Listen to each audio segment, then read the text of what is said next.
നമസ്കാരം, എല്ലാവർക്കും ചാനലിലേക്ക് സ്വാഗതം. നമ്മൾ കഴിഞ്ഞ ദിവസം കേട്ട ഒരു ന്യൂസാണ്. അങ്ങനെ രണ്ടാം ഊഴത്തിൽ ശ്രീകുമാർ മേനോനും എം ഡി വാസുദേവൻ നായരും തമ്മിലുള്ള തർക്കം അവസാനിച്ചു. അങ്ങനെ എം ഡിക്ക് കഥയിലും തിരക്കഥയ്ക്കുമുള്ള പൂർണ്ണ അവകാശം അദ്ദേഹത്തിനായി. അടുത്ത ചോദ്യം, ഇനി ആര് രണ്ടാം ഊഴം സംവിധാനം ചെയ്യും, അല്ലെങ്കിൽ ആര് നായകനാകും? അപ്പം നമുക്കതിലേക്ക് ഒന്ന് കടക്കാം. അതിന് മുമ്പ് ഈ ചാനൽ ആദ്യമായിട്ടാണ് നിങ്ങൾ കാണുന്നതെങ്കിൽ ചാനൽ ഒന്ന് സബ്സ്ക്രൈബ് ചെയ്യുക, ലൈക്ക് ചെയ്യുക, ഷെയർ ചെയ്യുക.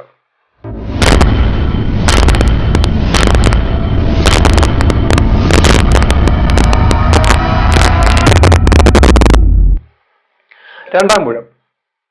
ഈ രണ്ടാം ഊഴത്തിൻ്റെ കഥയും തിരക്കഥയും എഴുതി കഴിഞ്ഞപ്പോൾ തന്നെയുള്ള അടുത്ത ക്വസ്റ്റ്യനാണ്, ഇത് ആര് സിനിമയാകും, അതിൽ ആര് സംവിധാനം ചെയ്യും, ആരഭിനയിക്കും എന്നുള്ളത്.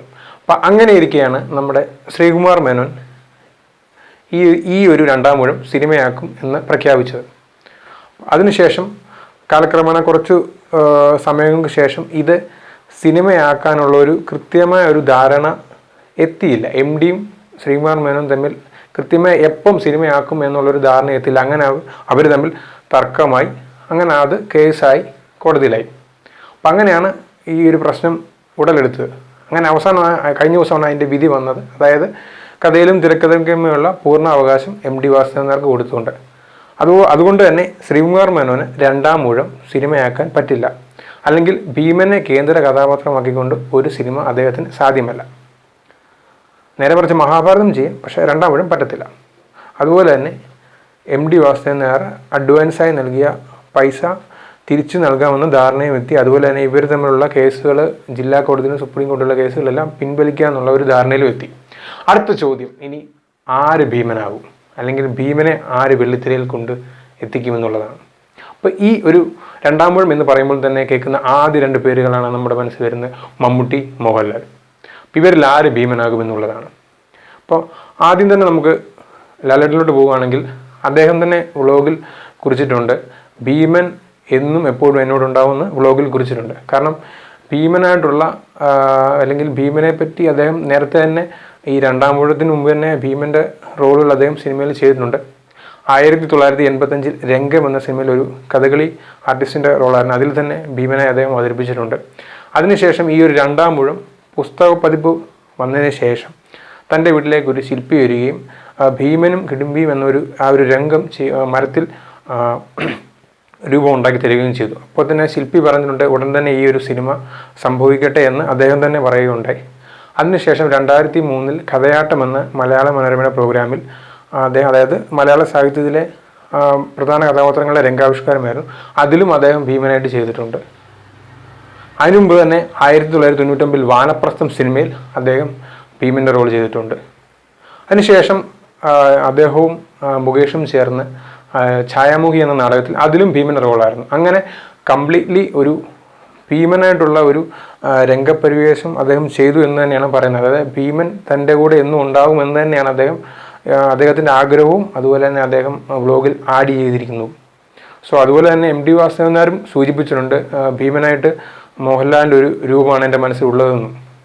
അപ്പോൾ ഇതാണ് ഭീമനും മോഹൻലാലും തമ്മിലുള്ള കണക്ഷൻ. ഇനി നമുക്ക് മമ്മൂട്ടിയിലേക്ക് കടക്കുകയാണെങ്കിൽ നമുക്കറിയാം, എം ഡിയുടെ സിനിമകളെല്ലാം തകർത്ത് അഭിനയിച്ച വ്യക്തിയാണ് മമ്മൂട്ടി.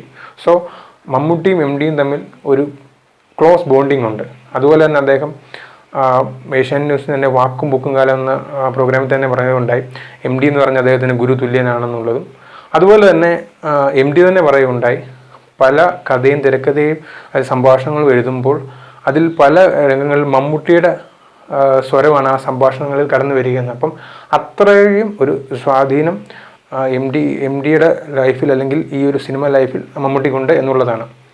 അപ്പം അങ്ങനെ ഇരിക്കെ തന്നെ അദ്ദേഹവും ഭീമനായിട്ട് ചെയ്തിട്ടുണ്ട്, മമ്മൂട്ടിയും ചെയ്തിട്ടുണ്ട്. അതായത് ഭീമൻ എന്ന പുസ്തകത്തിൽ ഒരു 50 മിനിറ്റ് ഭീമൻ്റെ മാനസിക വ്യാപാരങ്ങളെക്കുറിച്ചുള്ള ദൃശ്യാവിഷ്കാരമാണ്. അപ്പോൾ അതിന് സ്വരം നൽകിയത് മമ്മൂട്ടി തന്നെയായിരുന്നു.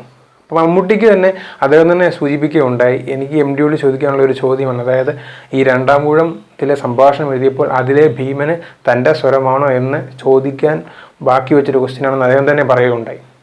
അപ്പോൾ ഇതൊക്കെയാണ് നമ്മുടെ മമ്മൂട്ടിക്കും മോഹൻലാലിനും ഈ ഭീമനോടുള്ള കണക്ഷൻ എന്ന് പറയുന്നത്. അടുത്ത ചോദ്യം എന്ന് പറഞ്ഞാൽ ഇതാത് സിനിമയാക്കും എന്നുള്ളതാണ്. അപ്പോൾ ശ്രീകുമാർ മേനോൻ ഡ്രോപ്പ് ചെയ്തു. പിന്നീട് ശ്രീകുമാർ മേനോൻ മുമ്പ് തന്നെ കേൾക്കുന്ന ഒരു പേരാണ് ഹരിഹരൻ. നമുക്കറിയാം ചരിത്ര സിനിമകൾ എത്രത്തോളം ഒരു ദൃശ്യവിസ്മയമാക്കി കൊണ്ടുവന്ന വ്യക്തിയാണ് ഹരിഹരൻ. സോ അദ്ദേഹത്തിൻ്റെ പേരാണ് ഏറ്റവും കൂടുതൽ അടുത്ത് കേൾക്കുന്നത്. ഹരിഹരൻ MD കോംബോയിൽ ഈ രണ്ടാം ഊഴം സിനിമയാക്കണമെന്നുള്ളത്. അതുപോലെ തന്നെ പിന്നെ പറയുന്നുണ്ട്, നമ്മുടെ പ്രിയദർശൻ പറയുകയുണ്ടായി MDയുടെ തിരക്കത്തിൽ അദ്ദേഹത്തിന് ഒരു സിനിമ ചെയ്യണമെന്നുണ്ട്. ഇനി അത് പ്രിയദർശൻ ഇനി രണ്ടാം ഊഴം ചെയ്യുമോ, അല്ലെങ്കിൽ ഹരിഹരൻ ചെയ്യുമോ, അല്ലെങ്കിൽ വേറെ ആരെങ്കിലും ആകുമോ, അല്ലെങ്കിൽ ഭീമനായിട്ട് വരുന്നത് മമ്മൂട്ടിയും മോഹൻലാലിനെയും കൂടാതെ വേറെ ആരെങ്കിലും ആകും.